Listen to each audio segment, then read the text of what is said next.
Are you ready?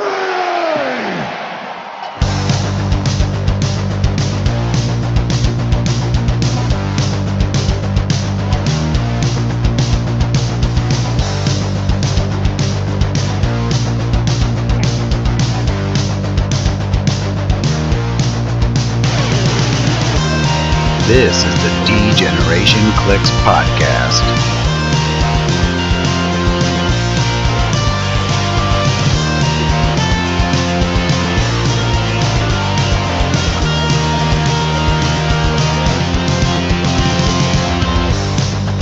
Here are your hosts, Ryan Redmond, Miles Kane, and Daniel Schwab.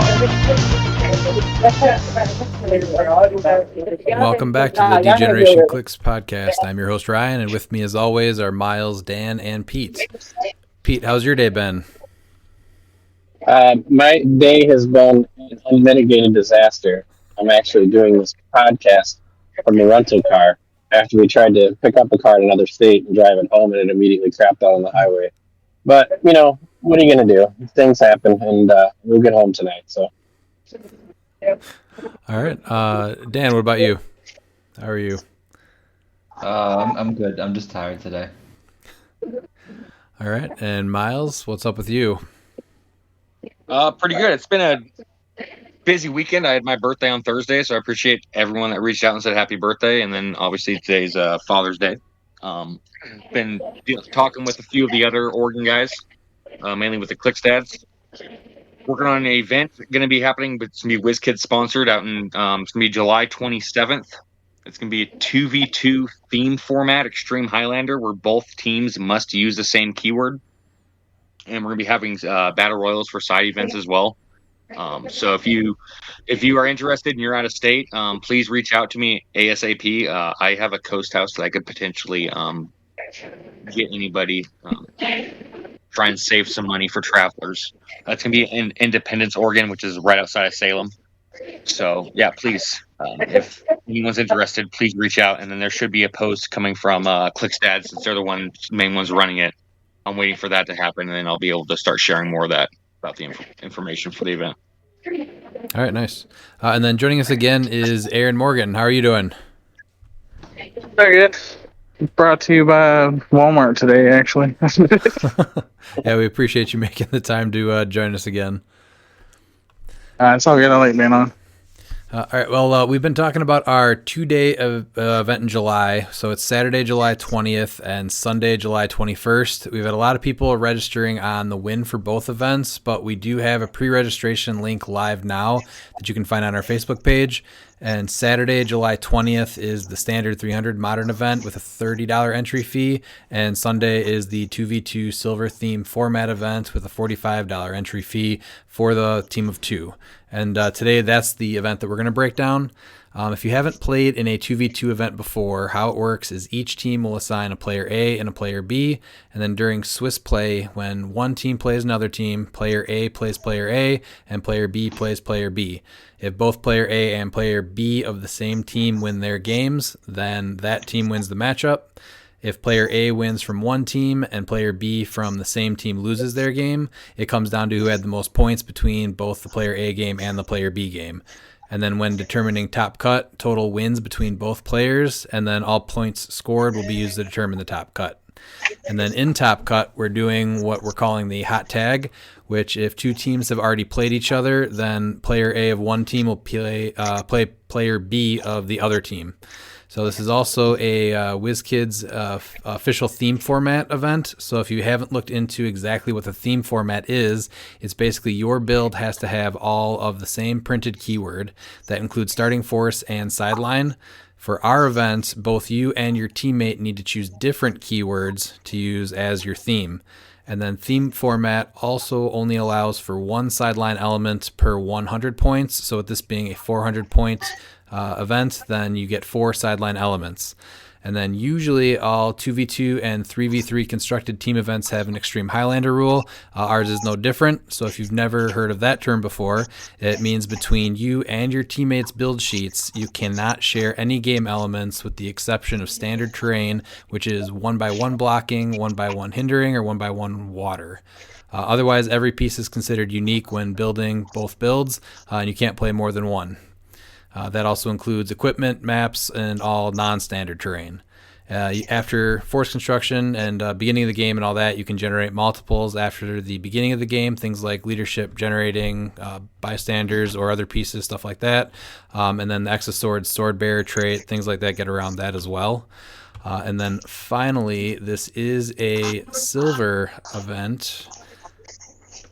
So that means that we are doing 400 points, and at least 200 of those points needs to come from non-modern elements. We are also working with a fresh, updated potential ban list that will make this silver event feel very different from the silver event at the Rock Cup. And then this includes updates to both what is going on the bench list and what's coming off the bench list.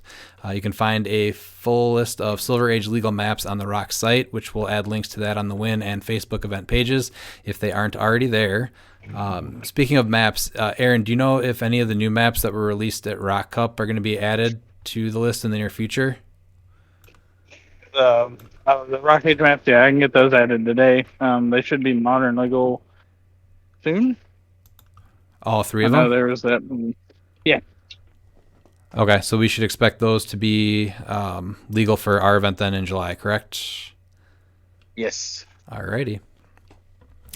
So that is basically silver there. So a refresher from the last silver focused episode about a month ago, we are going to look at what elements are going onto the potential bench list that will not be legal for this event and how their absence might kind of affect certain teams. So first is the fact that we are going to be getting rid of all tarot cards for this event. Do you think, Aaron, that that's going to affect any specific teams, or is that just kind of a just different type of game now? Go back to the way it was. Tarot cards, you hope for the card you want on your turn, and sometimes it's not the card you want. So I think it'll be a breath of fresh air to actually get like the cards we want on. Basically, there are too many interactions that add stacks to the triggers, and it's gonna feel different. And a lot of the new players that are so used to the tarots are not gonna know what to do. I think a lot of people are going to be looking forward to that. Do you think there's any teams like specifically that excel more or benefit more from the cards though, or not really? I mean, looking at, well, no, I guess Blackheart doesn't need the leadership card anymore because now he can just Chthon himself to it. But I don't know. There are figures that need those extra rollouts for leadership or willpower or the splash damage from using certain attack powers. I think Carnage Surfer is going to change a lot. I think there's really only two figures I can think of that interact with tarot cards directly: Tarot and Saturnine. And was that getting a lot of play? I've seen Saturnine on a couple builds going through stuff, but Saturnine not. is definitely going to feel different because she was sidelining more cards and getting more flavor for her book, basically. But I think she's still playable. If you're talking though, about right? just them, I don't know that that's going to really matter too much. Look at, well, oh no, I guess it could matter because think about that Doctor Strange that messed with ID cards for a while. Mm-hmm. So they'll see it. Those two will see a dip in play, but that's okay. It's a needed thing. All right, and then the next piece that we are not going to have legal is the Wheels of Vengeance 048 Ghost Rider, the one that you can still use your powers regardless of opposing effects. So he has keywords Defenders, Heroes for Hire, Midnight Suns, Thunderbolts, Mystical, Ruler, and Vehicle. His removal, do you feel like that impacts any team specifically? Makes it less playable? I think it allows mechanics to work like they normally do. He saves people from outwit and the runes, but honestly, from what we saw at the Cup, he wasn't as predominant as we thought he would be, especially with Agatha being out there. Right. So I So think he- there are players, and even some of them are my teammates, that have grown attached to him that are going to be aggravated he's not around. But it's time to evolve and learn how to play without that crutch, basically.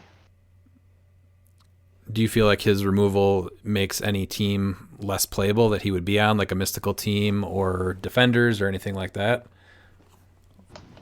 Really. Because once again, if he was such a good thing, and then he would have been more than he was in the big events we've had since he came out. Right. So I feel like people that play him really like him and like the fact that you can't take away their stuff. So they're going to have to adjust and find something new and flavorful for their experience style. So maybe they just go straight across and start playing Agatha and be like, well, if I can't use my powers, neither can you. Stuff like that. And then he should stay modern after rotation, so that's still just a figure that would have stayed in the normal modern pool. So there's plenty of stuff that people are going to want to play anyway, so that probably won't affect that too much. However, the chances of Prime Spider-Man rotating after rotation's probably pretty high, so he is a piece that definitely could go into that silver pool. What about him? Do you think he makes any team less playable with his removal from the game? Symbiotes. Yeah, I would say I know the symbiotes take a big old hit with him gone, but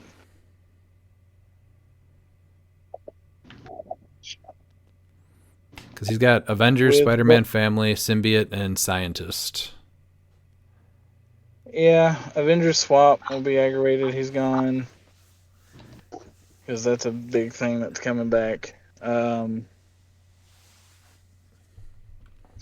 don't know. We're in such a weird spot where it's like the modern is really basically set in stone right now, that I don't know how people gravitate toward a different thing. Like, we have to play Spider-Man because of Carnage Surfer. Well, now we have King Kong, and he's kind of filled that hole Spider-Man would be in for less points.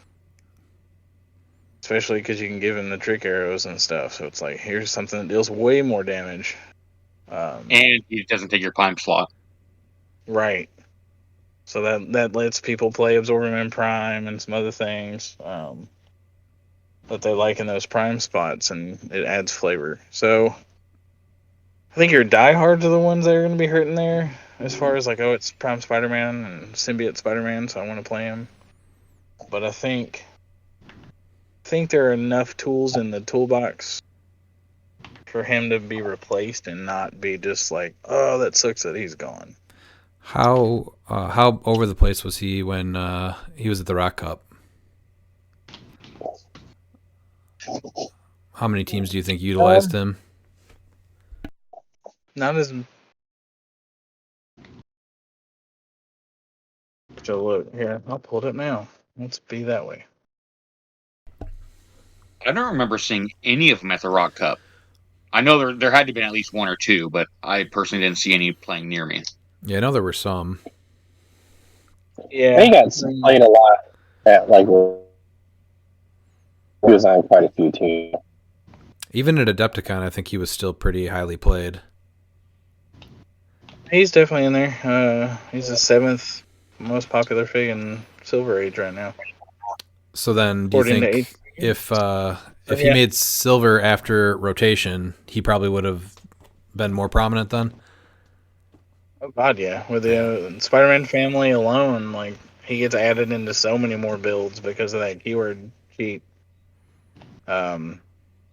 Avengers 2. Right. So yeah, I mean, for 50 points, he's pretty versatile, especially with his movement and his attack power, and the fact that All Black is coming back in to let him. That combo alone is nutty. We know that from Modern, so Yeah, he was all over Worlds with that. yeah. So there are answers for his replacement, and like I said, they're not even primes. So I think those players that play him have a big furry thing that has pretty much filled his spot for 30 points less, excuse me.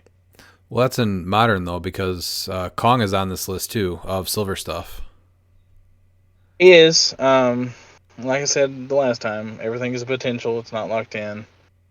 Kong could definitely get set down, but there's still ways to replace this figure without it being the same thing we see. Okay. What it is off the top of my head, I don't know. And then we have, so this is kind of like a no-brainer because I think if Avengers 60th does rotate into silver, it's pretty easy that all the Masters of Evil chases, Mephisto and all that, are definitely going to be 80 points on almost every build. So it's obviously why they have a potential that they're going to be gone. Yeah. I think this is the one I'll get the most hate for this time. As I've seen people talking about, I can't wait to play 200 points of Masters of Evil, and it's just like, I wouldn't count on that. Well, it's also like everyone though, because it's so easy to fill 80 points then of those 200 with just the best support machine.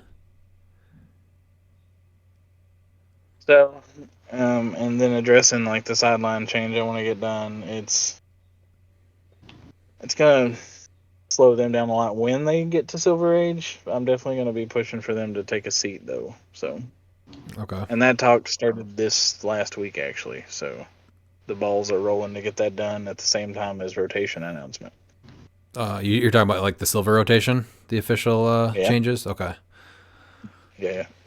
All right. Next, we have both Blackhearts. So first is the Wheels of Vengeance, the rare Blackheart. So he's definitely going to be staying in Modern this year and next after rotation. But if he does make the ban list, which he is for our event going to be banned, how does that affect some of these teams coming out of it? Obviously, Hellfire Club isn't really a big issue. His power only works with Monster and Mystical. So Deity and Ruler aren't probably teams that he's going to be on. You're like working in other characters that share those keywords with rulers, which is doable. Right. But yeah, Blackheart disappearing for a year is going to be massive because he's definitely the most. He's better than TK. Right. Outside of Mr. Oz, he's it. And he's 10 more points than Oz. So, do you risk running into an Oz using TK who says you can basically sidestep? Or do you run the 50-point Blackheart and go, cool, I gave him Chthon and Perplex up his range, so my team gets halfway across the map for free? Yeah, Blackheart taking a break is going to be a big change for a lot of players. Yeah, and he just got banned from Pulp, too, so he's really only going to be legal in Modern then. Yep. And then we have the super rare Blackheart, who he had just like a huge showing, I think, at Rock Cup, didn't he? Yes, he did. Yeah, he destroyed me. Both of my losses, big losses, were to that Blackheart just wiping me turn 2. I didn't have a chance to even retaliate. It was just disgusting. Now his biggest thing was just being able to have Chthon on him, or what was the big deal with him? The thought on him is gross because he's self-activating his stop clicks to make Mastermind fodder for him. And then he's able to heal up and just keep. It's a repetitive chain, and that's massive because that's definitely not something we were doing before Chthon existed. Right. Yeah, he stopped getting played. Yeah. So it gave him big new legs to run around with, and I think it amped him up to a whole different like tier for that character. So he was definitely like A tier, and was it S tier? I don't do the ranking thing, but yeah, he was definitely elevated when Chthon dropped. But hey, give me 1 second to start up my car so I don't blast y'all off this podcast. Sure. And then I don't think he necessarily takes away from any of his keywords. So like Monster, Mystical Ruler, all those are still going to be super playable.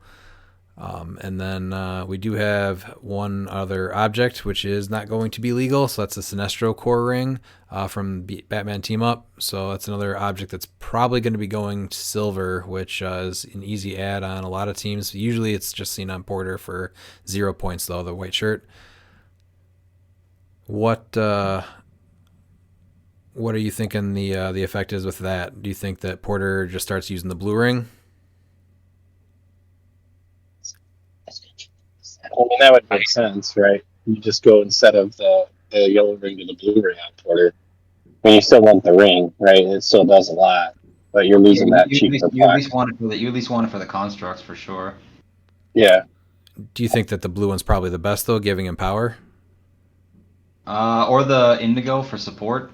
I mean, Yeah. yeah, I was thinking I indigo. know you want him for his pulse wave, but the support's not bad either. All right. Everybody can hear me okay? Yep, we're good. Yeah, I can. We were Trick just arrows talking. would be the only other. Oh yeah, for free. So Raising up soldiers. I'm chosen. Never a couple What- artists looking with the cap. with See, that's what I was trying to win. My bad. so with the potential removal, so we're not playing with the Sinestro Core ring. That's banned from our event. What do you think is the next runner-up equipment for Porter? Try it again. Are you good? Sorry. So the Sinestro Court ring, that's getting temporary bench, at least for our event. What do you think is the next equipment that you would see on Porter if that's gone?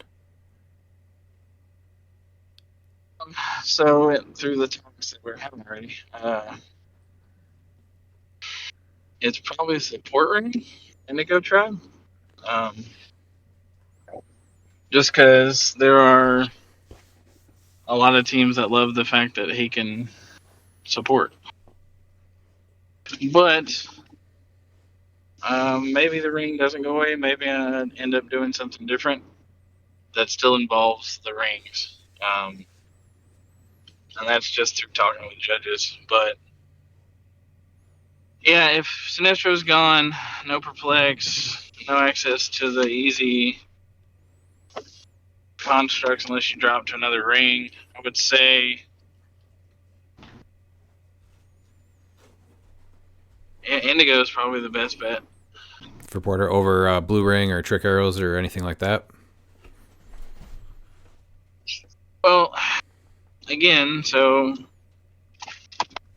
we're not talked about it yet, but Mad Jim is more than likely taking a seat from Silver, right? So that leaves Elsa Prime, who can free equip the arrows and give them to anybody.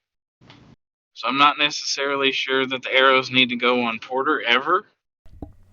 You're also forgetting the next Unless DC set is producing another set of trick arrows, so now you can have 2 on your team. Yeah, that's true. But I don't know that I like Porter with arrows. You think so? I mean, that's a me thing. That's a me thing probably, but that feels wasted because his pulse wave's his biggest trick, and most of the arrows don't most of the good arrows don't trigger off pulse wave. So him being able to free generate a construct probably still the right way to go. Yeah, I mean, in reality. So it just pivots to whatever color you like and whatever your build is. Maybe he does need to be Mystic because the rest of your build's a Mystic and you're doing shenanigans with that. Or, see, I don't even like him with the blue ring because if I'm using blue ring, it's probably going on Team Up Aquaman. So my whole team that's in water, you know what I mean? Like, Yeah, it'll this vary is the based question off I wanted teams. to get asked. Yeah, like, what happens when you can't use that yellow ring on Porter? Where do you actually go? And no one can really give a clear answer there because it's just wide open at that point. It's not forced. Yeah, you'll get more variation, which is good. Yeah, I think if you can't get the Indigo, I think Indigo's the way to go. Honestly, just to give them support and still access to constructs. That's what I would do. But Yeah. All right, and then and just to put it out there, I'm sorry. no, you're good. I want to talk about that real fast. The potential change to the interaction with the rings would be I could potentially just say you can't play stop signs. Okay, That's just something that I think of all the constructs that need banned. I think it's the stop sign. I think the stop sign would the stop signs is way ridiculous, especially for dropping for free. So just individually ban the stop sign. Yeah, and then it's a little bit more open, and the rings can still get played. I don't know that changed much for Porter, but it does change the way some of the teams get played. Oh yeah, a lot of them. Well, I think that's the important part, right? Is you're not just looking at just Porter, right? You're looking at everything in mass, right? Yeah. And so while I will acknowledge Porter definitely needs to be looked at, that's not my area right now. So we'll have to see what they're going to do with him. But, Right. I mean, yeah, we can keep going. It may be the stop signs that finally gets you got to go. But that'll be like a future thing, so we're still just going to run with the Sinestro core ring is not legal for our events. Yeah. No tarot cards and no signs. Sign me up twice for that. Good lord. Next is Kong. We did start talking about a little bit. So he was pretty prominent in Rock Cup 2, I think, on all the events, wasn't he? Yeah, he was. But he's really just like a top piece that can go on any of his keywords. I don't think removing him really weakens any team or anything like that. So it can probably just say that he's just not legal for our silver event, and that's about it. Still fine for Modern, though. So next is Necron. So he is going to be staying in Modern, so that means that even after rotation, he'll be from the Modern pool. But does his removal kind of still affect the Black Lanterns? Did that make them not really playable on monster teams, or less playable? So that was the thing, too, is, like, he's really there just to be a support fig at that point for the monsters. He's not doing his gross trick. He's hoping the other monsters kill stuff so he can get better. But because Black Lanterns already really aren't super playable, they had a little bit of a chance in seeing a little bit more play in silver, just with more points, getting leadership, things like that. I think the Lanterns will get a resurgence. I mean, if we're going to be honest, I'm looking at them right now. Okay. Too. But the fear was Elsa getting played and no healing, and it's not a thing. Yeah. The better Elsa is the prime Elsa. So there's that removal. Then the Death Tarot card got played a little, but not heavily. So I really do think it comes down to, can they survive Kong?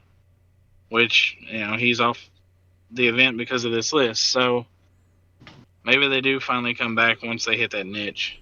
But there are 40 points. You can find a lot of things that'll fit in the monster build to replace Necron. I think it'll be fine without him. Do you think there's any Black Lanterns that are worth playing at full in silver?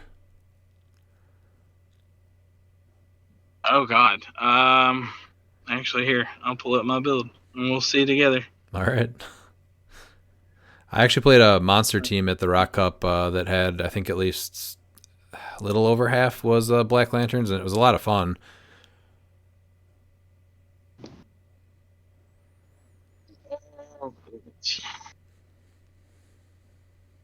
When did you start working on this?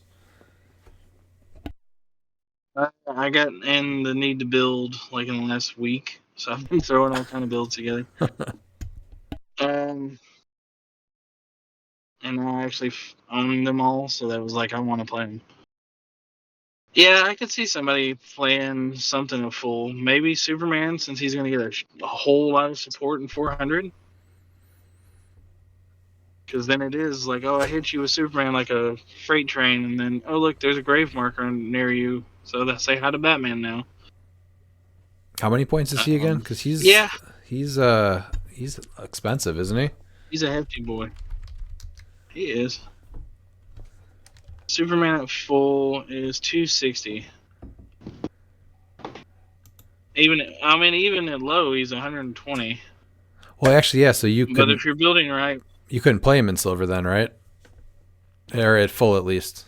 Because Not he at would still be full. modern, yeah. Not at full, but yeah. But I mean, he's only 3 clicks down from his top dial at 120.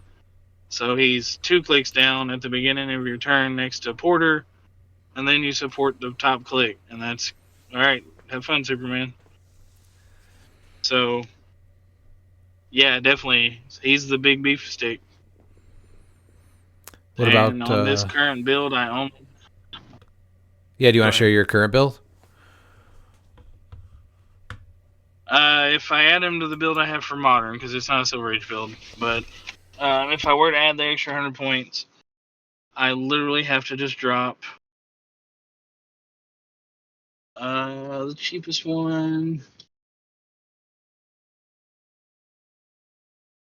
I lose Batman or Hal Jordan. I give up one of those, so it's probably Hal Jordan. Oh, see, I played Hal Jordan, and he actually did just amazing. He's actually a piece that I would want His to add pulse for wave sure. trick is really good. Yeah, and then it's tough. actually, you know Like, what? That Batman's that paired with Batman was what I think made the team as good as it was. Right, so then it goes, who's the next one that I would touch that's not Necron? It's probably, so my build is Hal Jordan, Martian, Arrow, Necron, Batman, and White Shirt Porter with the Indigo Ring. Or no, sorry, not White Shirt, Black Shirt Porter with the Indigo Ring. Okay. So yeah, Green Arrow maybe, drop him, add Superman at full, and pick your poison, because somebody's going to hit you really hard in a second. As far as silver goes, do you think Yeah. Martian Manhunter, Green Arrow, Hal Jordan, anyone could make that, or not really? Just too squishy for all the points. No, God. I have insane amount of respect for the Martian Manhunter, thanks to Nathan from Gulf Coast Avengers. Do not ever overlook Martian Manhunter. It is so easy to get him set up to hit you like really hard if you're not paying attention. I think he's the most underrated of all the chases, because I think he is honestly the best overall. I think you can throw him on any team, whether with Necron or not, and I think that he's going to shine because of how good he is. Yeah. And he gets one of the gods for free. Yeah. If you don't want to equip him, like, that's gross. Mm-hmm. So yeah, Do you think I definitely like Martian. At 160 though, do you think he could be played at full in silver? Yeah, 160. You're definitely like leaning into the making sure he's protected realm, but it's doable. A defense shell that keeps him alive while somebody else is dropping grave markers. I could see it.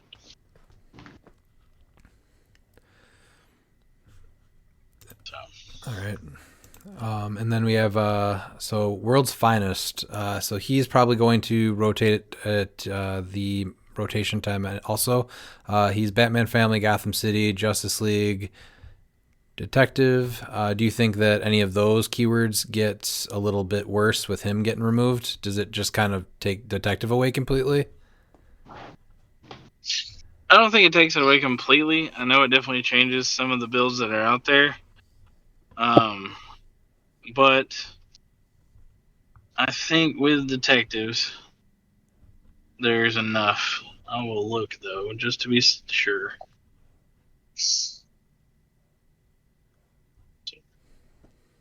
Detective. Big beat sticks and detectives that aren't. Because Hawkeye pretty much makes almost every team, detective team. Yeah. That's 75 points There's right actually there. a figure that I think didn't see a lot of play and mostly sees a lot of play in Monster that I think could replace World's Finest pretty seamlessly for Detective. So it's gonna be fun to see her. That's Venom Wolverine. Oh sure. So I don't think it really hurts. You're not I wrong. don't think it really hurts Detective that much by losing World's Finest because you gain her. Granted, she's 15 points more, but she does have a stop click.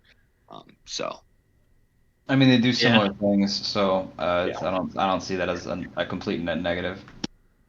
No, yeah, you're just paying Agreed. 15 more points. It's fine. Yeah, I agree with that. I think they're replaceable. It's more of just getting used to the difference in the play styles. That's all. Okay. Yeah. Mad Jim Jaspers, we kind of touched on already. He's heading to silver. We can probably say he's going to be gone for a pretty long time. As is Yeah, we'll go with that. Amit's Tomb. That's another one too. Again, that's probably the most broken mystery card. I'm really surprised that I didn't get to look at it in the modern watch list when they just brought that up for Pulp. But Well, so I get to laugh and go, oh no, because it's tied to Moon Knight. So hold, actually. Where did it drop? What do you mean, like its release? You talking about, or? Yes. Well, yeah, it was. Well, It was in the Moon Knight OP kit, yeah. Yeah. Yeah, so it's 2023, so it's definitely modern for a long time. So normally, and if Brian hears this, he'll laugh at me when he talks to me again. If it's really close to being my problem, it just stays my problem. And then I fix it. okay. If it's got legs in modern for a while, then they deal with it. Okay. So I was gonna laugh and say maybe it's rotating and that's why they haven't touched it. But no, it's definitely gonna be around for a while. Yeah, it's It'll definitely be gonna be one around. of one, It's two, definitely gonna be Was around it for legal for Worlds last year? No, Yeah. it was not. No, I don't think. No, it dropped out. What was it? Earlier this year? Yeah, it was. Yeah, it was early. It was like either really late last year or early this year. I remember that. It's 2023. It was late last year, and they only made so many of it. Yeah. Except it's everywhere, which I find kind of funny. That they only made so many, but yet it's pretty much everywhere. So just for So we'll only have clarification, 4. Go ahead. these are just things that are coming out of the 2v2 event, right? Like Blackheart and Hamet's Tomb are still fine in moderns. They're still fine in. Or did I misunderstand? Are they gone from the whole event weekend? No, this is just for the silver 2v2. This is just working off a potential ban list just for silver. Ah, gotcha. Okay. Yeah. So yeah, everything we talk about now is what I'm looking at for rotation coming up. And so it changed. Talking about it now lets players get ahead, so they can start planning and building and be like, well, I don't need to be using that. I think being out loud with this information now helps so much more than surprising someone at rotation. I agree, 100%. Now, Yeah, we'll only have 4 mystery cards after rotation, so that'll be wild. Okay. What was that, Aaron? We're only going to have 4 mystery cards come rotation. Yeah, that'll be interesting. I think that's everything that we are going with as far as what's not going to be legal. But now we do have stuff coming off the bench list that will be legal. So as far as I think if you're building with HC units, you can turn off of the enforce rules tab, and then you should be able to add these pieces to it, and it should still add to like the silver pieces and all that. But the first item is the all black, the Necro Sword. So that was a huge deal with Spider-Man, the Prime one. But with him going off of the playlist, then this comes back in. So with Prime Spider-Man out, who do you think the best pieces to equip it are going to be?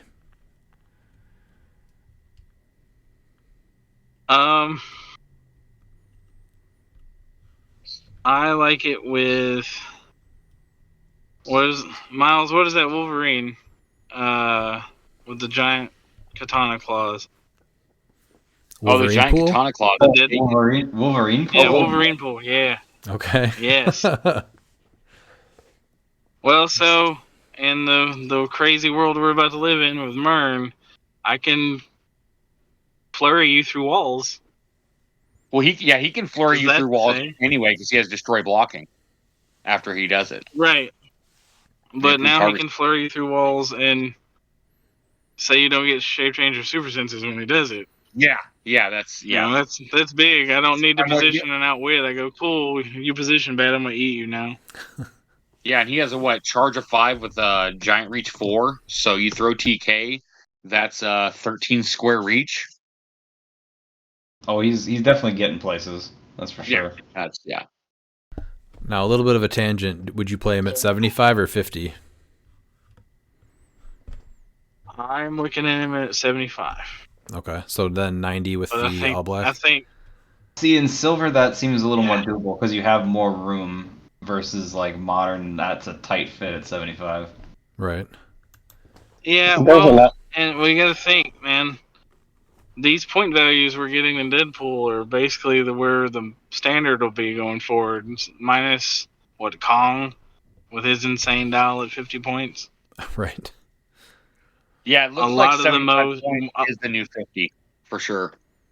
Oh, are they? Yeah, Are so they like? it's Are we getting a readjustment again of like point cost to value or like dial value again? Because it felt like they shrunk things down, where it was like, oh, everything's pretty much like 50 points. And you can definitely feel it in the last two sets. Deadpool way more than the last one before it, but they definitely started that process of things cost more, get used to it, and they just kind of kept going. So it's once they start that, it'll probably happen for a while before we start getting toned down point values again. What's your opinion on Deadpool Robot? Why he's 75 points? That's a meme, and I'm gonna stick to that. Okay. That's exactly what I don't. I was That's super exactly excited what I said. for. I was super excited for a robot because I like playing with robots, and he was. I was like, I can do a lot more for 75 points. That's a fiery Sentinel versus. I don't know what they did there. Okay. It looked like someone that hates Deadpool and, like you said, just did it as a meme because they thought it'd be funny. This is, yeah.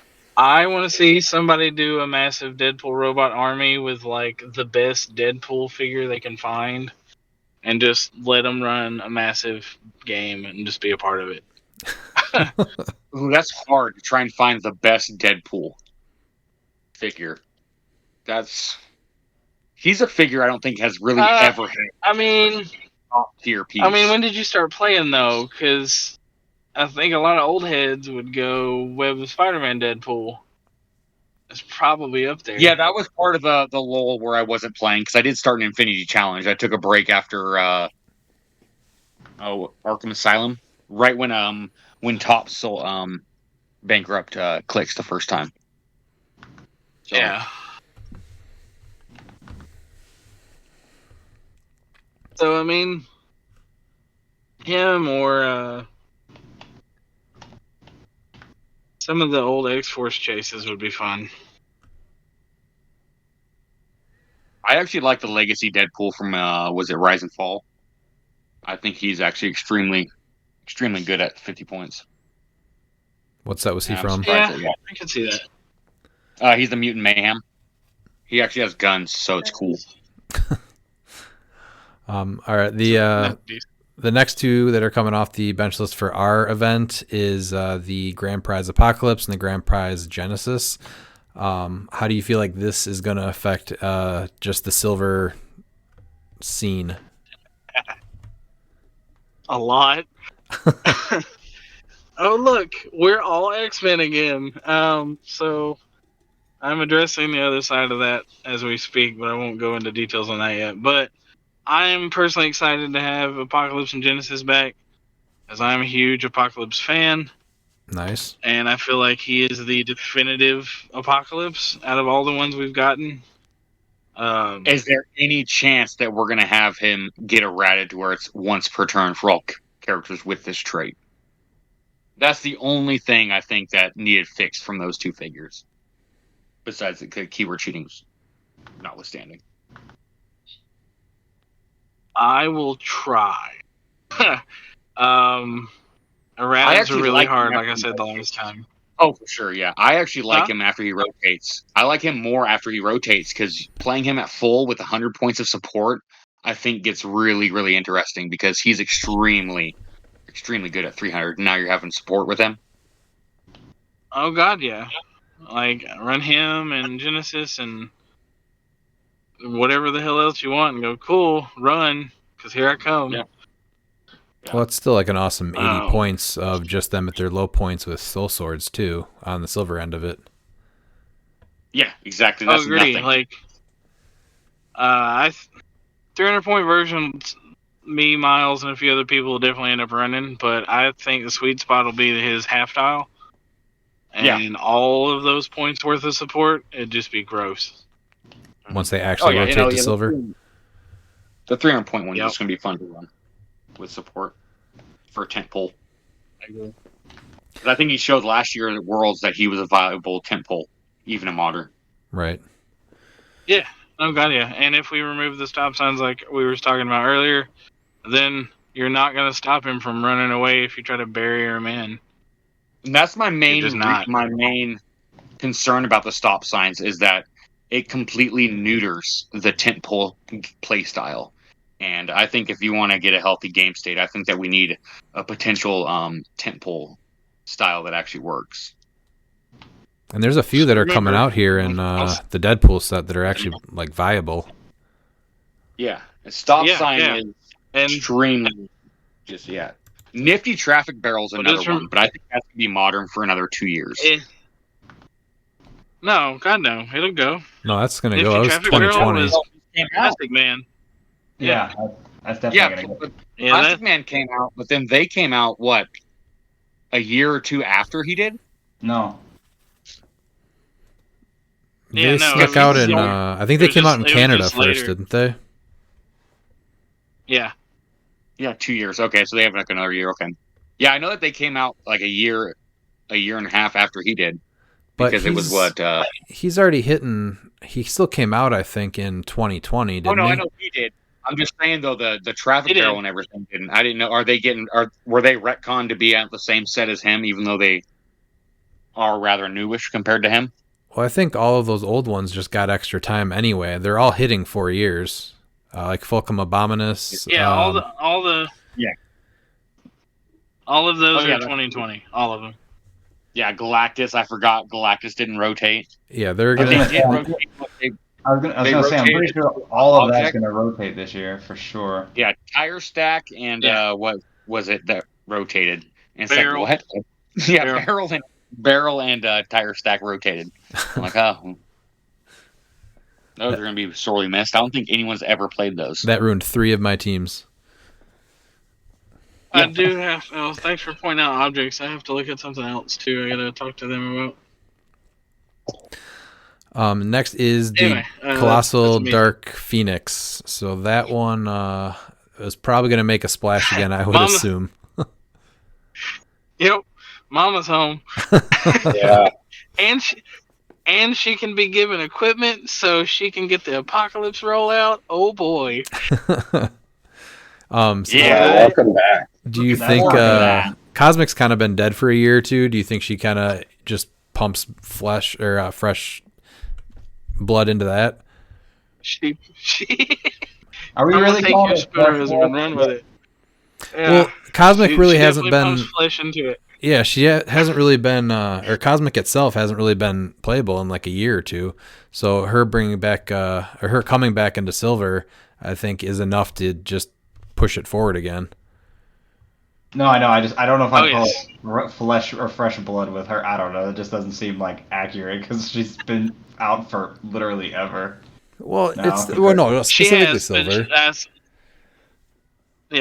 She got benched for a year, so she hasn't been in the meta right now, and a lot of this stuff that's been playable, she just kind of eats.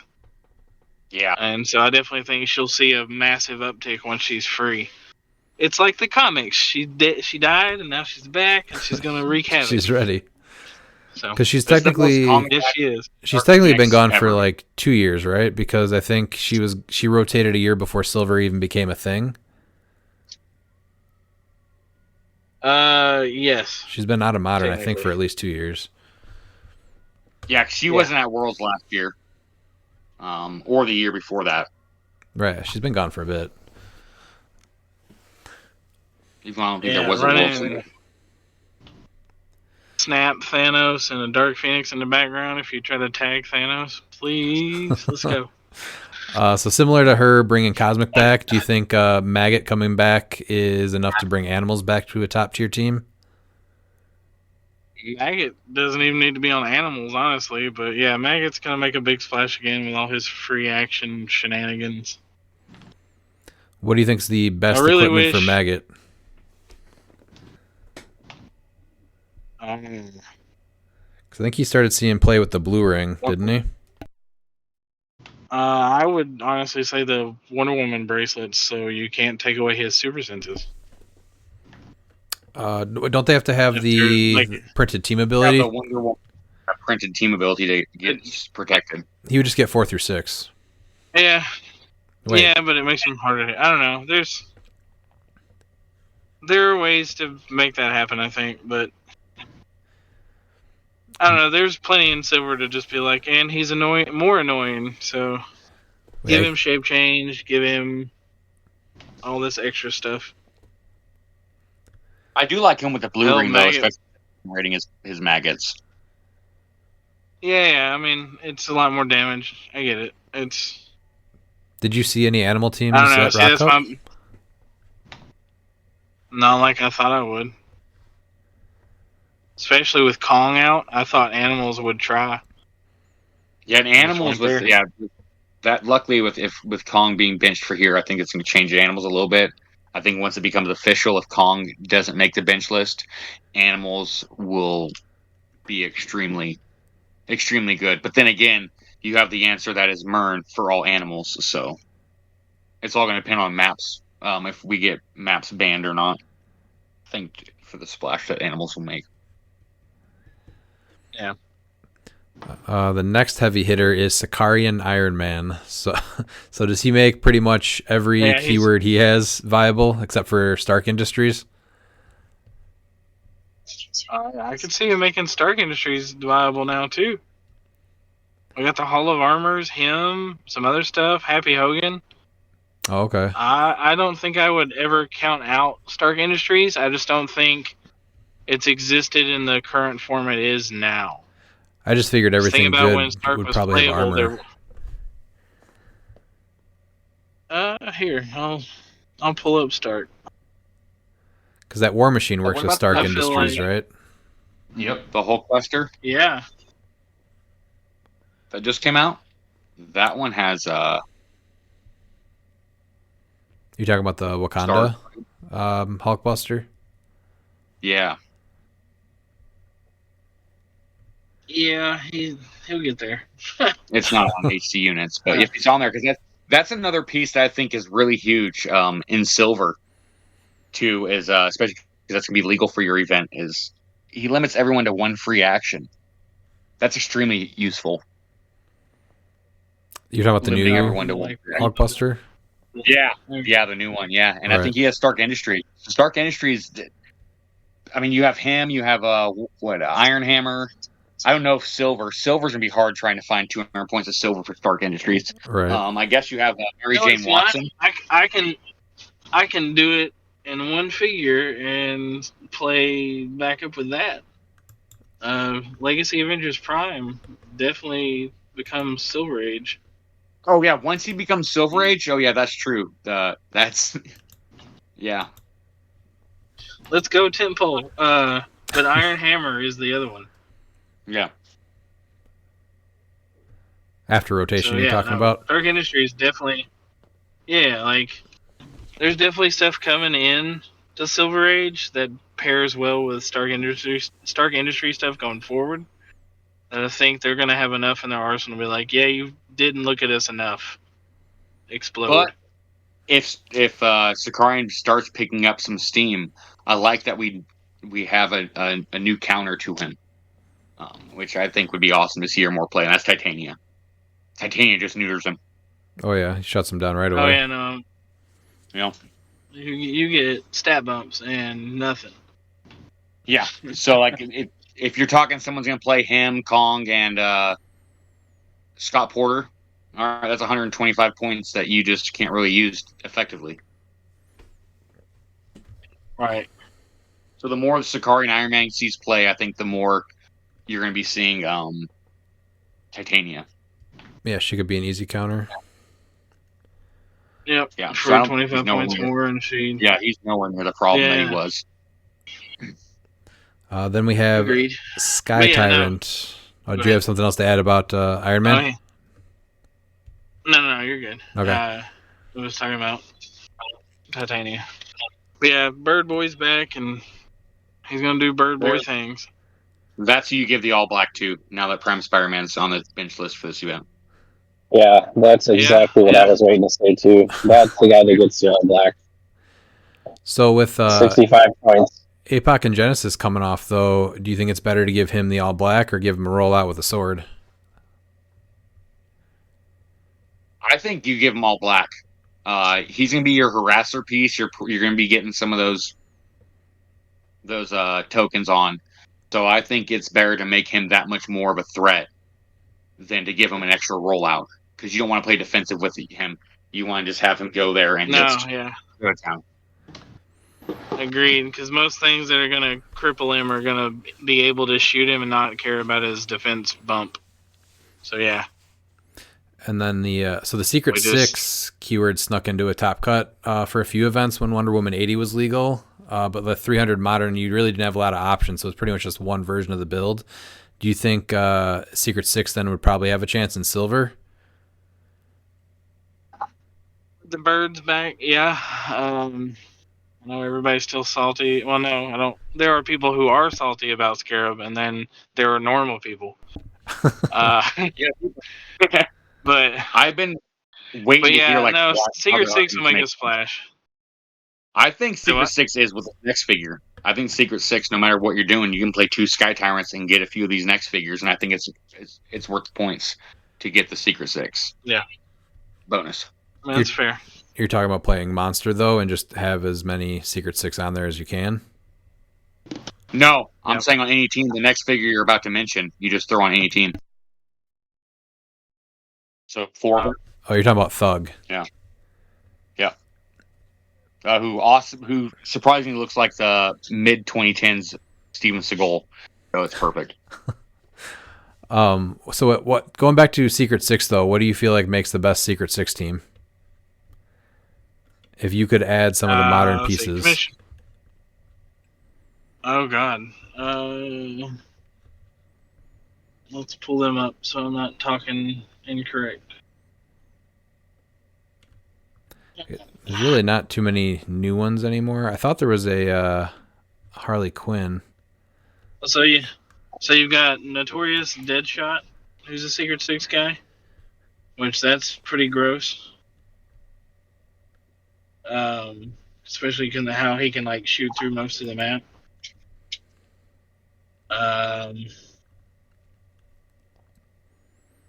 You've got Batman team ups, Bane. He's really good. Jervis Tetch, that's the one. Oh boy. You'd put him on there for sure. He's dropping those. Drop those mind control chip tokens out and enjoy that the whole game. Yeah. And then you did mention Bane. You did mention Bane. So he has the Secret Six team up card. Where if he's part of the listed theme team, friendly characters that share a keyword with him have team player. Would you keep him at 40 points then? That's a big deal. Yeah. Oh, yeah. No, it's huge. I mean, that would make that team pretty crazy. Would you keep him at 40 though, or 100? I don't know. I'm kind of liking 100 because he's harder to crush. And then he can also have the Venom Pump from Batman the Animated Series. Okay. And that seems really good on him. And then he's got the rally too.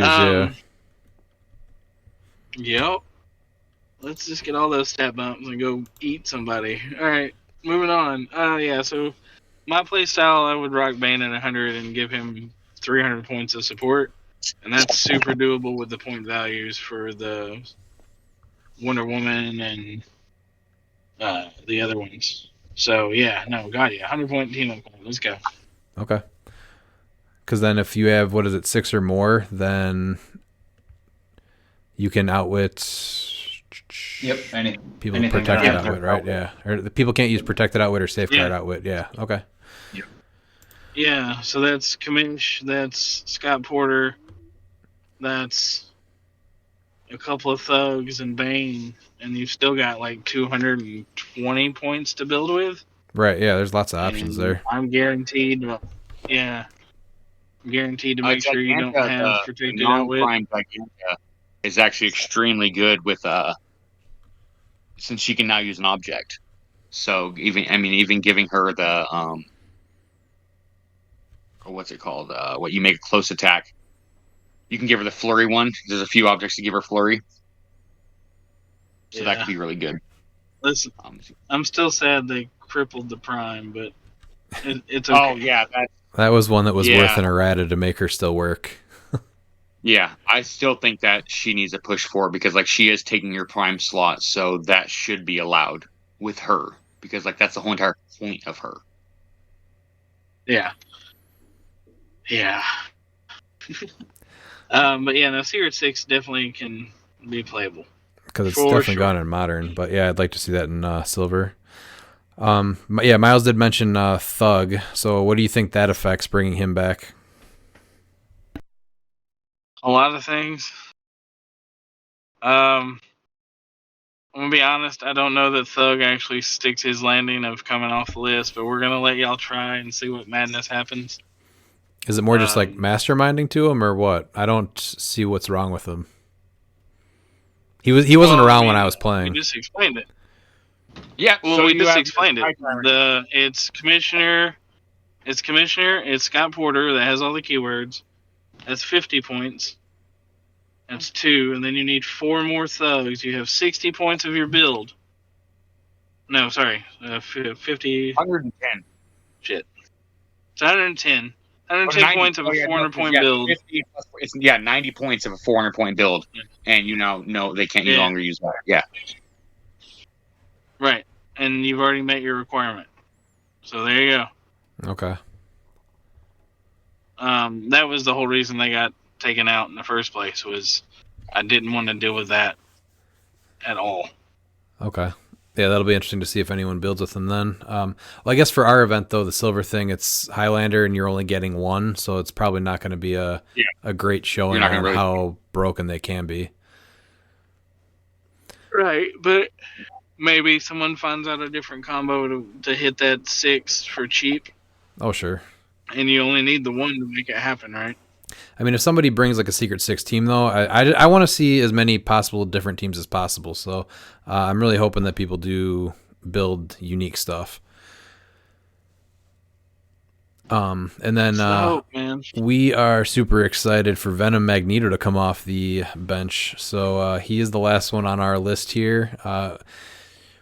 What do you think he replaces as far as anything on Monster or Ruler or anything like that? Does any piece come off of a team because he's back, or is he just an addition to type of piece?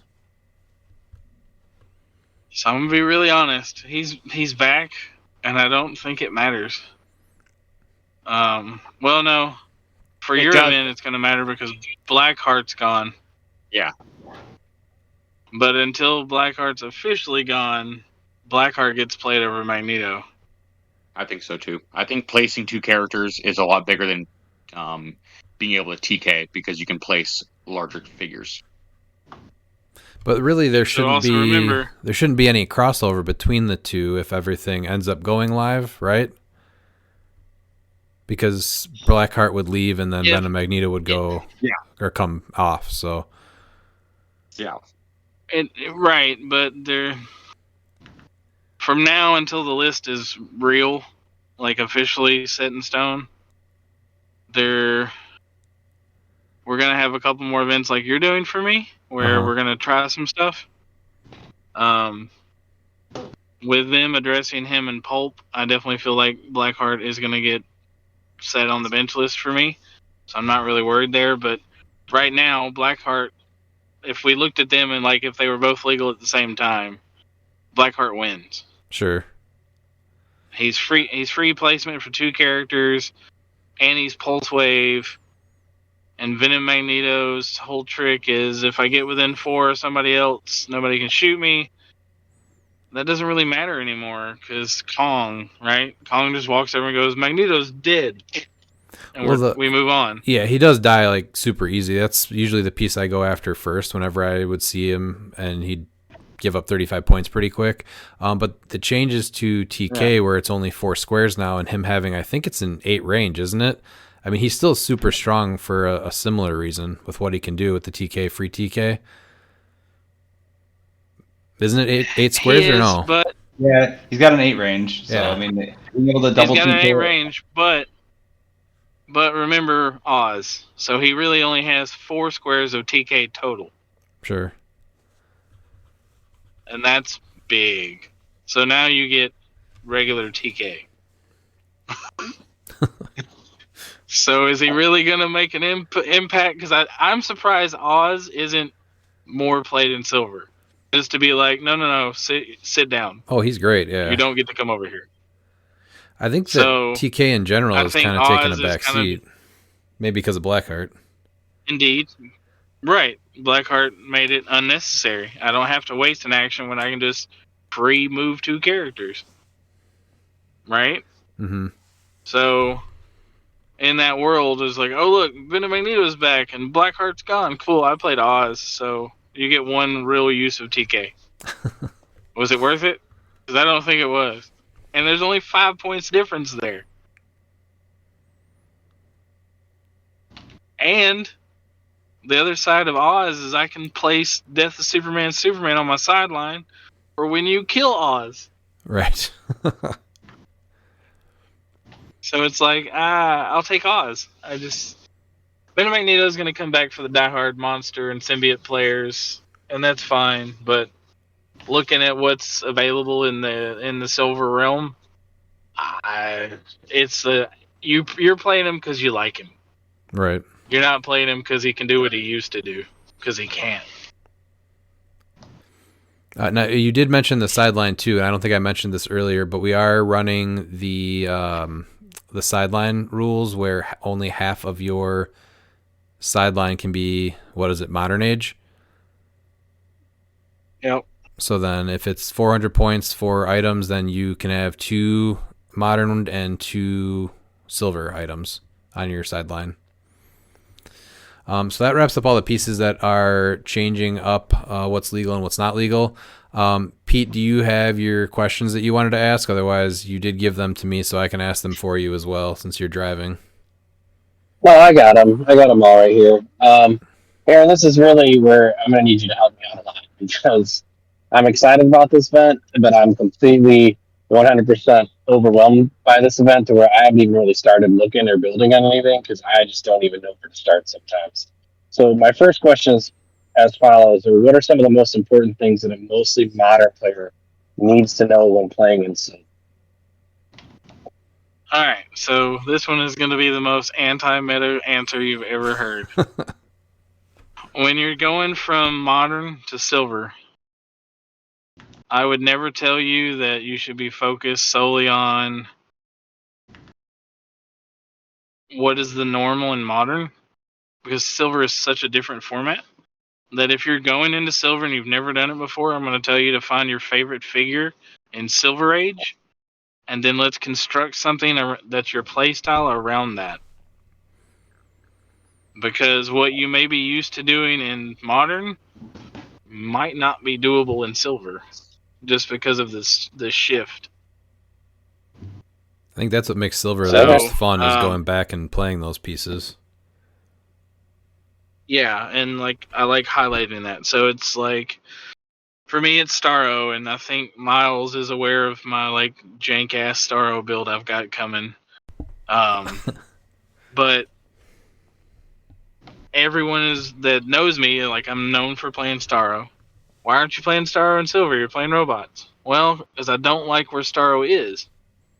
And if I'm going to play him, he needs to be able to survive what can happen. So I need to be ahead of you before I unleash him. So for me, I would tell you to find that figure in Silver Age. You're like, man, I really think I can break him. And then that's where we would start. Excellent. So moving on to my next question, and it kind of plays off of that advice, is with the extra 100 points and the 200-point floor, is it usually competitively better to get your attacker from silver or modern? Again, that's flavor. We just had a big discussion about like Venom Magneto versus Oz, right? That's a big difference where you're like, man, I played when Venom Magneto was a thing in Modern and he was great. I go, cool, they changed some rules about how he works, and now I'm going to introduce you to Mr. Oz. And you're going to get your feelings hurt because you were so pumped to move that thing 8 squares, and you're just not going to do that. So I mean, that's kind of the normal, right? Even in Modern, like that's kind of how that works. Is like nothing ever really stays the same that long. right, but if you're coming solely from Modern, I'm going to keep that in mind because I know you are. I would tell you to dive into Silver first because you need to know what's out there versus being like, my Modern will be okay, and hey, what's Unimind? Like, well, you're going to have a bad game, and I'm sorry. Because he's going to hit you really hard. That's fair. Versus, like, Modern, you have things that have the same kind of range level, the same kind of stat level, same kind of points. Whereas a 400-point Unimind... Yeah, Right. that was my first event when I got back into the game, was a silver event, and I think that actually helped me go above the curve instead of just doing straight modern starting out. And so I would definitely tell you to lean into the Silver Age. Find those things. If you've got a play style in Modern you like, let's transition that into Silver and pull figures that do those things out. And then see if we can adjust your Modern build the right way to be like, all right, now you got 200 points of Silver Age that does the thing your Modern Age build did already. And you've still got your 200 points of Modern you can use. And you got extra fluff because of all the extra goodies in Silver. Right? So I really think that's... Yeah, do you find like the support pieces better from modern or silver? I'm just looking to try to value, like essentially get a group of stuff together and kind of sort through and how to fit into the, to at least the floor. I feel like when I build for this, I constantly end up with 200 points of modern really fast because that's what I'm used to. But I think maybe just hearing what you guys are talking about, like that's not the right approach. Like I shouldn't be worried about silver pieces in a silver event. I should probably be fine with going over the 200-point floor. Correct? Sometimes. Okay. If you're confident in your 200 modern, then yeah, we need to fill your Silver Age holes with ways to complement what you're doing with your Modern Age build. If you're not confident in your Modern Age build, though, you definitely need to do your homework in Silver. Because there are a lot of surprise things that are back in play because of the knockback rule, going back to the way it was, and stuff like that. An example I could give you is I like the Prime Black Panther from Avengers Black Panther Illuminati, right? When they got rid of knockback and or pushing damage, I can't play him the way I used to play him. But now that knockback's been changed, I can really just slam him into a wall and be like, cool, you're on the click I need you to be on to get you going. Cool. But if you've never seen that figure, you're not going to know what to expect. And you're like, cool, he has this really neat power a couple of clicks in. I'm glad you can't use it. And I just kind of laugh at you, right? Because I figured out how to make that work. And you're looking at start click going, nah, you can't get there. So, silver is flavor, man. It really is. You're going for... What's the idea of your build? Do you want to do mind control? Cool. What ages complement the mind control figure you want to use? I got a little bit from Deadpool. I got a little bit from Project Butterfly. I've got a little bit from Silver and a little bit of Modern. And when I put it all together, it's like, wow, that's stupid. What did we just make? That's And exactly that's what I kind of what. for Pete. So Yeah. it's the exact idea that you just said. So All So, right. I mean, if you want to, Pete, you've got me in this Discord with you, Pete. We can work on a build. We'll talk to Miles. Miles knows how I build crazy crap. Mhm. I don't know that I've played anybody else in this area or this group before, but no, because I've never played Ryan, have I? I don't think so. So that really turns into Miles is the only one that's really seen me like throw out builds and be like, "Look, here's the stupid thing," and him be like, "Oh my god." It's very similar to me, yeah, which is it's refreshing. It catches me off guard because I'm not used to other people playing my stuff. Just dumb. So I enjoy it. So next But yeah, question, man. Aaron. So go ahead. You got give me some of the top 5 strongest keywords to build in silver after Dead Proof Weapon X releases. God. Cosmic, definitely cosmic. Ruler's gonna see a massive uptick. Animal. Robots are still nasty. And X-Men. yeah, X-Men are definitely gonna be a thing. Yeah, Actually, especially with who's coming off that and list. and Brotherhood. Oh yeah, with that swap, that's true too. With what's her name? Yeah. You know, strangely, you did not mention Illuminati. What was the other one you're supposed to So build with, Miles? because that was a part of X Swap, and I said things earlier that alluded to things, and I'll just leave it at that. All right. Fair enough. Illuminati is strong. There are figures you can definitely build Illuminati with, but they're gonna take a hit. We'll leave it there.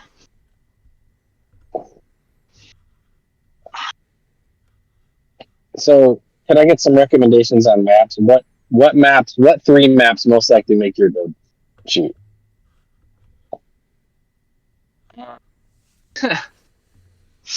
So going into the Mern world and all that madness we're about to deal with, my playstyle currently makes me want to use the rock map Sanctuary because I play a lot of Colossals. That's the guy I am. And that map protects me from all your dumb crap, minus Mern. But I outrange you most of the time if you're going to be playing Mern. So, Sanctuary for that kind of protection. If I need an open map where I don't need you running, let's say, a Mutt's Tomb against me, which that one's not legal for this, so don't worry about it. Glen Grove has basically just hindering and flat land. That's always a good one if you want to like take the punch out of Kong, so he can't deliver penetrating damage because the whole map is just elevation 1. And then water heavy maps because you're looking at camo or whatever. Again, that's your map choice is really going to be based around your idea for your build. What suits you? What's your goal for the whole team to be doing? What map complements that the most? So I think me and you and whoever else wants to do that, do a build episode with you for silver and work out a build for you. Sweet. I need the help, so I appreciate it. Yeah, man. So, another question. Is there anything about playing in silver that's going to improve my dice rolls, which are known to be complete ass most of the time? Is that anything improved going to a different format, or is it just going to be the same 4 whenever I need a 5? So I will laugh and go, what kind of dice are you using? The Future Foundation ones. They're like my favorite dice ever. But they just like to miss by 1 every time. That is your problem to begin with. So I will laugh and go, if you're going to use WizKids dice, you should be using Fear Itself dice, and don't listen to any of the haters. Or the turtle dice. Was it the Yeah, the turtle second? dice do it too. Yeah. Yep. They hit like trucks. If you're using custom dice, I would tell you to reach out to Stan and the HeroClix Makers Market and get a pair of fresh dice from him. And do not change your dice. You play with those dice until the cows come home. There's a reason my dice don't miss Pete. Yep, Christine's been staying strong with her Deadpool ones for a while for that same reason. There's some lows, but you get back to those highs. Except for you don't. Yep. Yeah, no, I'm just never been a high. It's been consistently low. We've got players in my town that do that. We call it Tim rolls. He can walk in with the meanest build ever. He's gonna roll 4 all day long. All day long. Called karma. I've seen players like that. Yeah. But I would recommend that if those dice are doing you that way, you need to put them in timeout and find a new flavor. If you want Fantastic Four dice, I know Stan makes a bunch of awesome designs. He made my Miss Minutes dice. I love them. But yeah, man, time to put those out to pasture, I think. All right, time to move on, he says. So my last question, Robots is coming up. That's our monthly game for our Degeneration Fritz monthly game. And there's one particular piece that's won 2 in a row. It's Prime Vision. And so there's a lot of hate for that piece, even though he's the GOAT. What would you play if you were playing in our robot keyword this month? All right, remember what I said.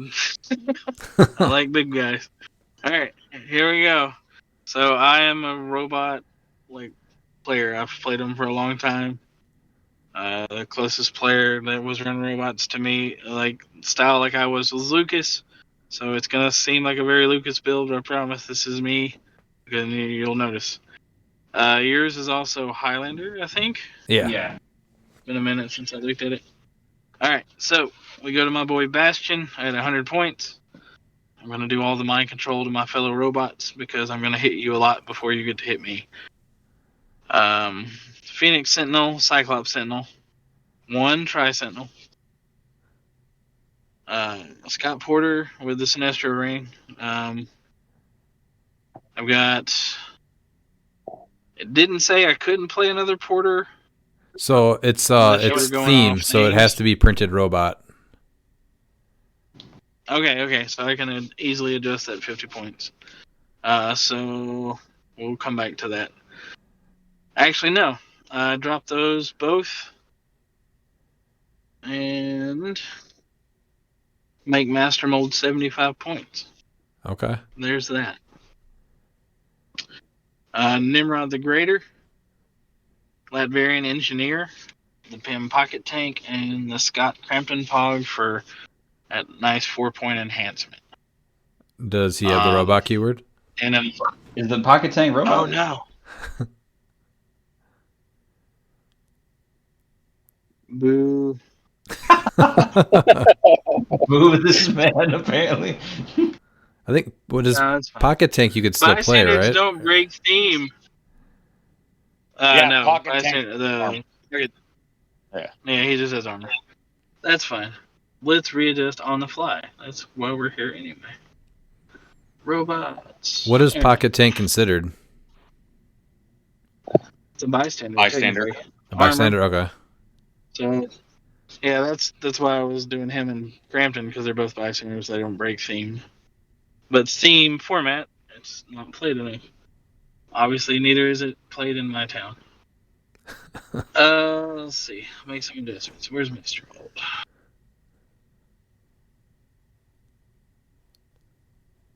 Gamma Bomb. Gamma Bomb is needed. I'm waiting for more people to play Gamma Bomb at your monthly events. I feel like we had it at one. Rios played it 1 month. I feel like, or I could have swore he did. He played it 1 month. Was it Gamma Bomb? I thought he played Gamma Bomb once. I don't remember though. It's been a minute. Good lord, I had to go so far down to find Master Mold. Oh. Inside information gets played a lot. Rios plays that a lot. I mean, it's 25 points for +1 attack. That's not that bad. And Nova Blast gets a look Y'all every are month for me.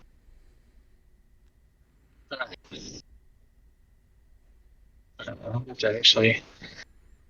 Oh no.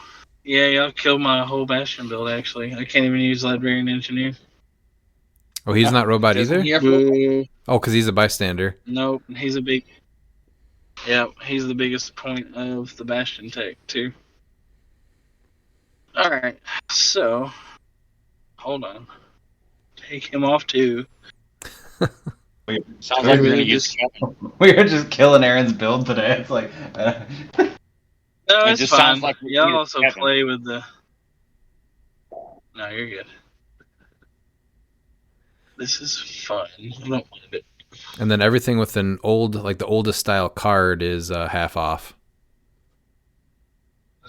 Yeah. Do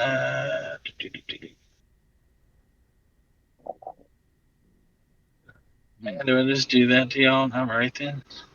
Oh, are you pulling out the OG Nimrod? Is that what we're gonna be getting? No, because he's still a lot of points, even at half. Yeah, I think he's a 175 or something like that at half or whatever. I think. Yeah, hold on. Well, It's this month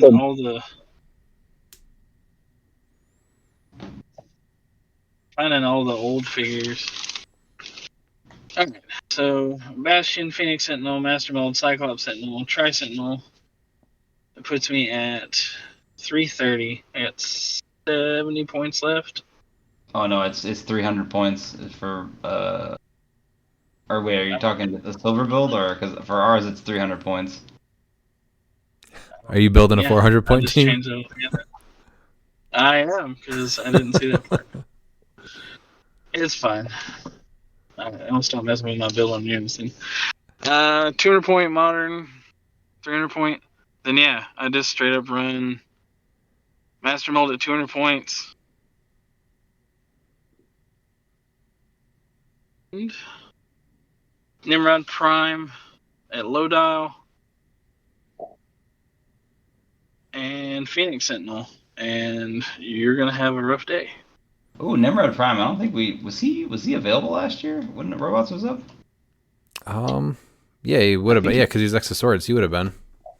Yeah, he was one that I thought was gonna see like be played out and didn't, and I was very surprised. I think there's one young man that's probably dropping that on the table, just based on what I've seen the last couple of weeks on Monday nights. I got a strong suspicion that's coming. He was trying a few things out. We had a practice game. He actually won it today, so he's feeling himself right now, walking into it. Well, Pete, you'll be surprised at my build for this month. It'll include shape change. I know that. This thing with the banning of the soul gem is really interesting, honestly, because I thought for sure, Dan, you were going to take a piece, and that really plays more into almost every build, right? Because that's always 10 points of somebody's build. That was why it was more beneficial to take the piece off the board that he crutches on so much versus a piece that is like, oh, he's beatable, but when you add that to him, that makes him that much harder to deal with. We'll see. He's but still I'll be running into like 6 All Blacks, so that will be my day on Saturday. All right, so we did have a few listener questions. Number 1 is from Charles Constant. He said, what team ideas does Aaron have for the Batman team up Larfleeze? Now, I know you did already make a team with that. Did you want to share that with us?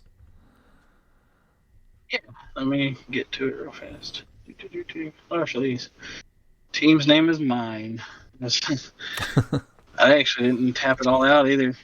Is this one going to be...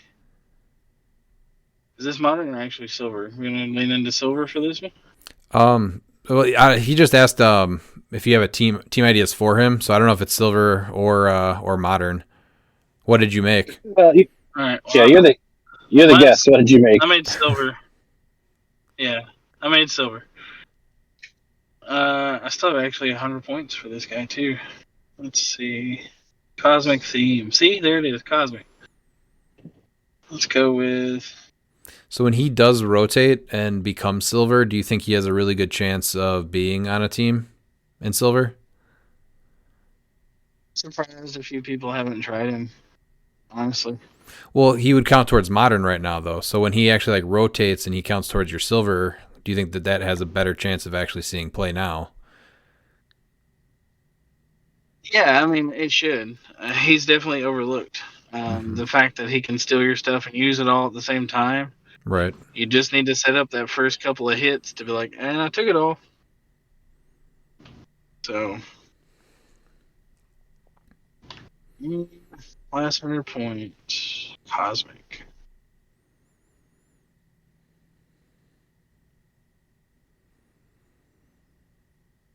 You can't use a prime because I've already got a prime. Oh, well, that makes my life easier. I'll just throw Stardust on here. There you go. Larfleeze with the orange ring, 175. Stardust at 100. Mr. Oz with the spin ring and the diamonic ring. Oz being on the team lets me have Superman on the sideline. Mangog, because Mangog. That is White Shirt Porter with the Sinister Ring and Retaliation Groot. So leadership, extra attackers for him. Mangog laughs at you if you hit anybody. So running Larfleeze out early and being like, I dare you, seems real fun if Mangog is sitting in the back. And then Larfleeze heals if what? How does he heal again? If bystanders are KO'd? Any non-standard? Just a non-standard. And a non-standard character. Oh, okay. That's So that's a lot cool. of what you got on your team. So, yeah, so anything within 6 of Mangog or Groot or bystanders, any of that stuff, it's like, cool, you killed it, and I'm going to heal now. Okay. So he's made for those kind of builds. I was actually thinking that once he rotates, because he should rotate at the same time as Apoc and Genesis, is actually putting him with Apoc and Genesis as well as the Prime Elsa, so he can give him another object right off the bat. Yeah, there's that too. X-Men. Yeah, maybe even pay the 10 points on Elsa for like the Warlock Sword or something and give it to Larfleeze. Is he not limited to equipping things only when he hits? It doesn't matter. He can pick No, out. he can be. It comes off the ring. At the same time. Yeah. Okay. Yeah. So he's just like He Prime just gets to Elsa, have him. except not as good because he's way more. I guess it depends. I can't really say he's not as good. I think he's got a much better chance after rotation, and he's silver. Yeah. Yep. Agreed. All right. Second question is McConnell Lamar. He asks, will there be a theme event at Worlds this year? I think there was one last year, right? It just ran at the same time as Pulp or something. There was. Should we expect that, do you think? We don't have the schedule. Yeah. Potentially. I would assume they're... Not assume. I would expect some version of theme to be there. I don't know if it'll be silver, but I know they're still pushing that format. They're also looking at that format right now. Okay. So maybe it evolves into something different. Maybe. Sure. It's a format I'd like to see played more. Maybe not limit the sideline. I think that's a huge reason a lot of people don't want to play it. Is because the sideline's so limiting. I think if you're gonna make it themed, then team up cards. Kind of the whole point of those cards. That'd be nice. So yeah, that'd be a nice addition. Yeah, I mean, because you're gonna get flavor for sure that way, but I don't know. But the potential for a theme event at Worlds is probably there. Yeah, I'll say that. Okay. And then do you think we'll see any Silver Age or Modern Age erratas before Worlds? I'm going to go with no. Especially after the watch list dropped. Right. When they only messed with Pole. All the Silver Age stuff that I am working on or have added since we initially talked about your event is in an ongoing process currently. So now my lips are a little bit more sealed. But I am actively pushing for some adjustments I might have talked about already tonight. Or, some things I've caught wind of early. So those won't be in effect for Worlds. It'll pretty much be post-Worlds for the 2025 season. Yeah. Basically, expect them for after rotation, right? Right. I am working with WizKids to get a clause put in there to where if it's on the watch list, I don't have to wait. I can just be like, hey guys, we're going to ban this officially. And then just happen uniformly across the board. Okay. So that's my biggest drawback right now is I kind of get one shot a year currently, unless something is really bad, and then they kind of help me. But obviously, I can do stuff for the cup or anything like that where I'm not going to allow this because it is too broken. Right. But overall, we hadn't worked out a fluid, it's got to go now type idea. I'm working on that this year so I can be more proactive or reactive if I need to going forward. Okay. And then Peter Marshfield asks, you have 3 choices. Who do you start with first? Demon and Armor, Punisher War Machine, or Iron Hammer? What do you build with the rest, and why not play all 3? Iron Hammer, because I really like Iron Hammer. Jesus, I have an Iron Hammer build. I don't think you ever go with the Punisher War Machine either. There's too many good primes, and he costs too much, I think, at this point, right? The 2 primes for armor Agreed. that are better than him is Iron Spider and the one we just got back. For 10 points less, you can play Prime Colossus over him. There is not a world that you play, especially on an armor team, that you play Punisher War Machine over Colossus. You're never doing that. Yeah, I don't think he has a team. Right. No. And even the build I have that was modern at the time, I ran Absorbing and Prime with him.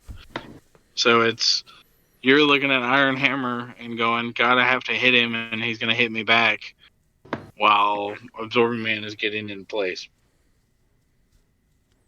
So, Demon and Armor is not a bad build with Iron Hammer. Keeps it harder, makes it harder to hit him in general. I actually don't hate the biggest legacy card for him. Is she not actually Warp War? Ooh, well that sucks. Hold on. Where is she at? Did you say legacy card? Yeah, it's a legacy card. I gotta find her. Or are you looking at Jennifer Kale? Yeah. No, she's play Iron Hammer and Kale. She's Ruler and Mystical. I think that's it. Yeah. Yeah. I wouldn't care at that point. He's a 19, and you're gonna hit with whatever your printed attack value is. Right. And if he super senses out of it, it's gonna hurt a lot. So I don't hate Kale and him, honestly. I'm notorious for trying to stick to theme, so that's something I'm working on as a builder, to try to build more non-theme just to spice up builds better. Right. My Scarrow build is building theme is usually going to be right 90% of the time. I think. Agreed. I think theme is it's easier to get optimized. Now I know you don't get certain options, but the biggest thing is porters. Until porters are gone, theme is kind of the way to build. Right, and so it turns into what mechanics am I looking at for non-theme that elevate beyond the need for porters? And that's really hard to do, but they exist. So maybe it's I want to go untheme and be like, I'm going to run Legacy Ant-Man and Iron Hammer and go, cool, I can see the whole map now. Doesn't matter that there's blocking of any kind between me and my target. Nope. I'll just see over it. Or Mern. Look at that. Iron Hammer and Mern. Iron Hammer doesn't share any keywords with Mern. So that's another thing that is good with him, is the fact that if you're going against an opposing Mern, they can't see your Iron Hammer, and your Iron Hammer can see them. Oh yeah, that's true. That is Right. quite true. So that'll make him even better in going into actual Silver Age. Yeah. Because he will always cost 175 points for me, because he's going to be a Herald, so you can't outwit him. Yep. You talking about adding Galactus to him? Yes. Yeah, Oh, that's yes. what we had our teammate do at Rock Cup.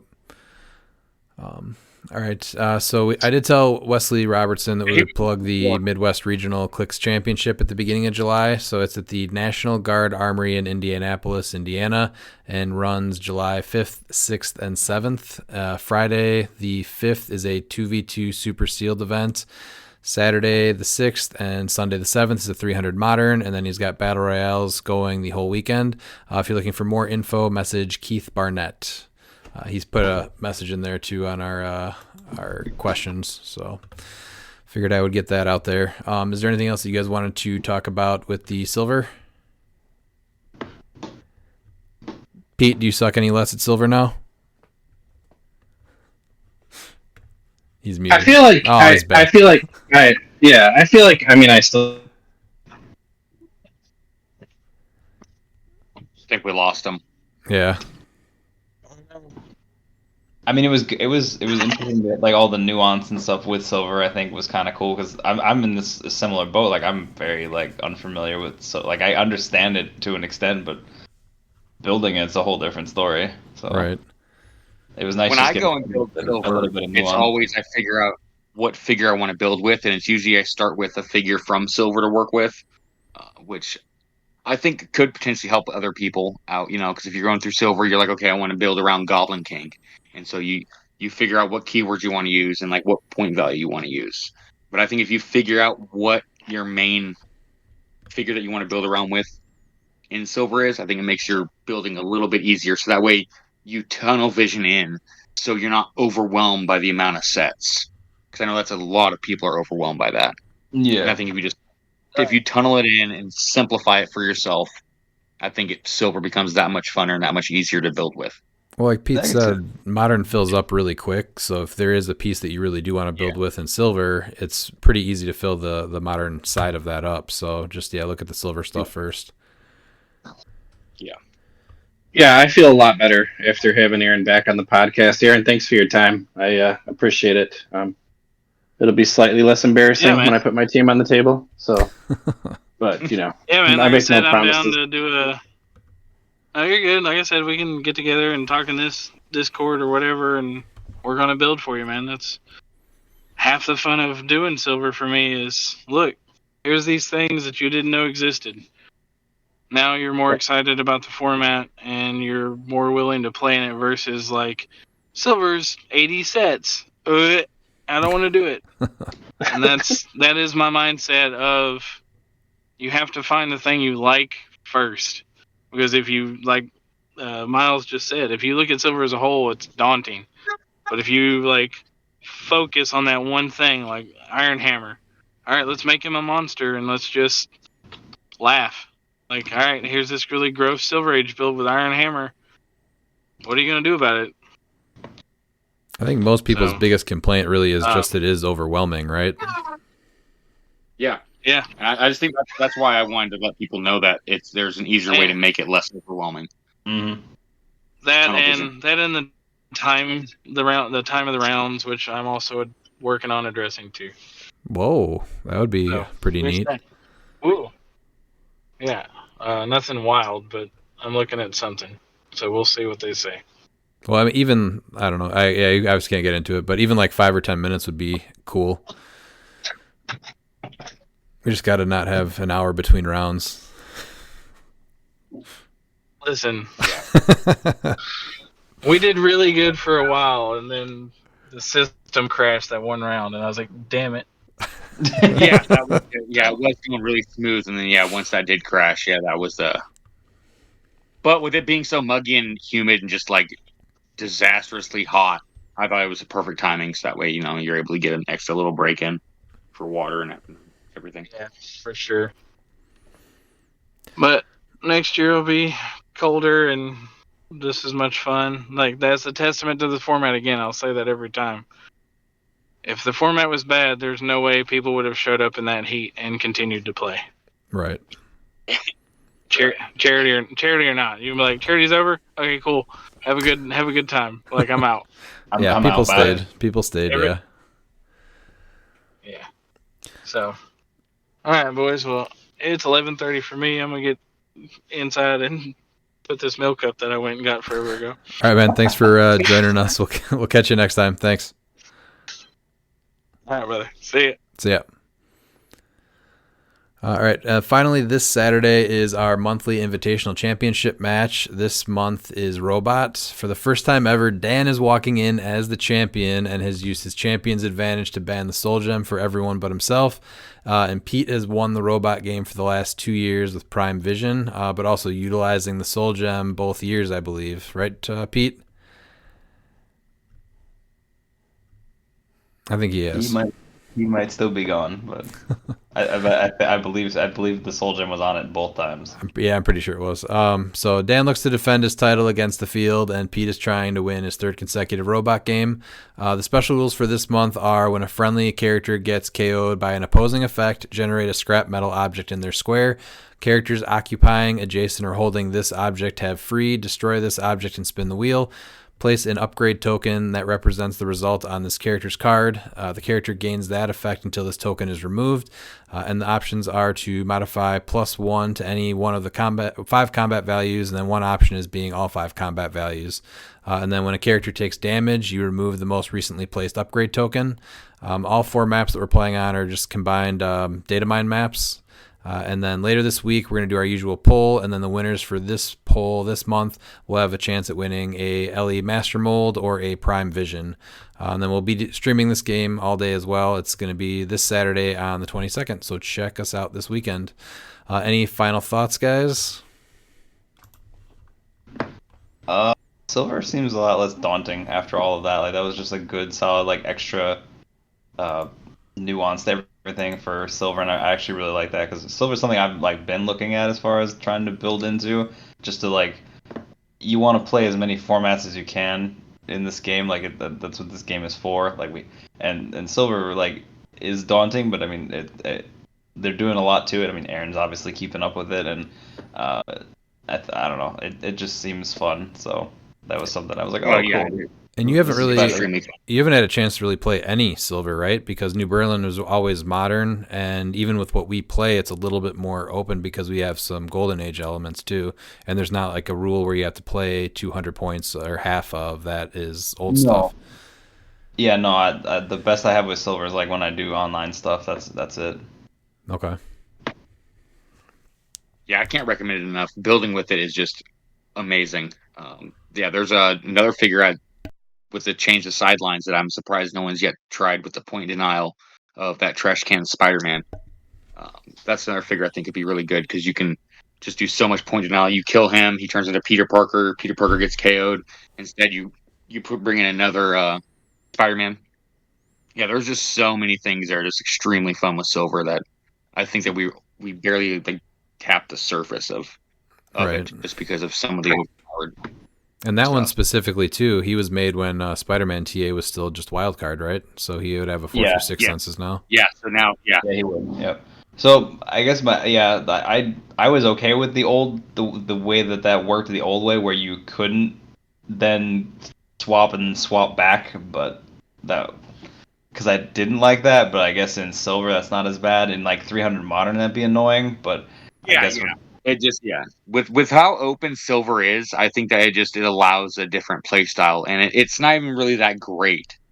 Like it's just you're just denying your opponent of 60 points, of a 400-point game. So it's really